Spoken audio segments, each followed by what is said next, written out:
Welcome to my channel, and today I'd like to show you how to do some screen printing.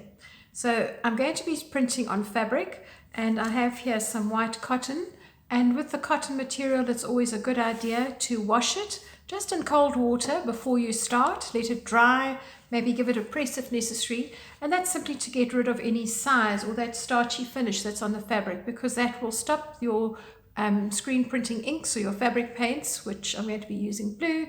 It'll stop them penetrating. The second thing that I'm going to need is a screen, and because I've got this lovely royal blue, I'm going to be doing this ginger jar design. This is not a particularly large silk screen, and it's a lovely one to start with. But what you will see is that I have a blue film here, and that blue film is a coating on the screen, which is a very, very fine, tightly stretched mesh. This blue coating is going to stop the paint from penetrating through the screen onto my fabric. So wherever you have white showing through on this design, that is where the paint is going to go through. Okay, so the blue is blocking it out, and you'll see also that I've put some packaging tape around the outside edges. Sometimes I find when you've had a screen exposed at the SILKSCREEN suppliers that maybe they haven't coated it right up to the edge. So this is just a protection so that I don't actually get paint coming through there. I'm going to need to, for this process, turn my SILKSCREEN over, and you will see that the frame itself is wood, and that the frame has been varnished. It's very important to varnish this wooden frame before you go and have the screens put on, because you will be washing your screens in water, and if it's normal wood, this is just pine, that you will find that it's going to damage the wood in time. So I've got my square of fabric here, and I'm going to simply just place my SILKSCREEN down, and then I have my teaspoon that I have, and I'm going to just take some of this paint and I'm going to lay it across the top of my SILKSCREEN like that. I don't need to cover it over the areas where I can see underneath that I've actually got the masking tape. Now, normally you would use a squeegee, which you can get from SILKSCREEN supply stores, but if you haven't got that and you've got a larger screen, you can use one of these window squeegees. They work quite well. They're not as soft as the others, but that's okay. And if you are really just doing one or two little things and you don't want to go to that expense, you can use an old store card. They work very well, although they are slightly scratchy, so I wouldn't use them long term with it.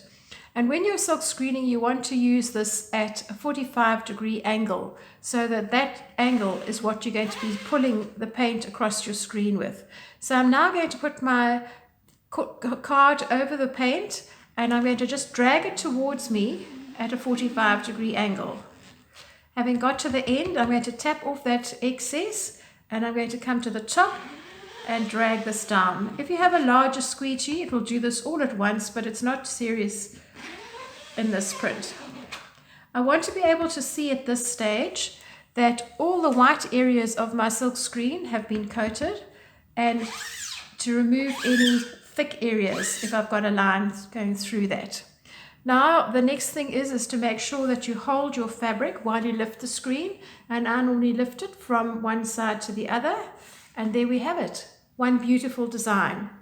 So that the next thing that you will do now, if you're going to continue, is that you would just make sure that you haven't got any ink that's squished through onto the other side of your stencil, maybe in these sort of areas where you want to clean up, and then you can actually put it on your next piece of fabric. If you are finished, you can scrape off this excess fabric paint or your screen printing inks, depending on what you like to call it, and you can just put that back in the bottle to store. And then you just want to rinse this with water and some dishwashing liquid and leave it to dry completely before you store it. That's very, very simple version of screen printing. It obviously gets a lot more complicated than that the more professional you go. But this method is great where you're wanting to do repeats of a design and they're going to be too laborious to paint. So you might want to do this as a border on something, etc.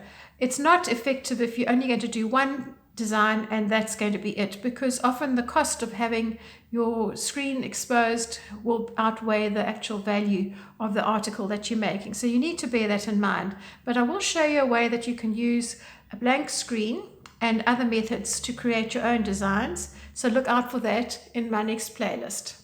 under fabric painting. Bye for now.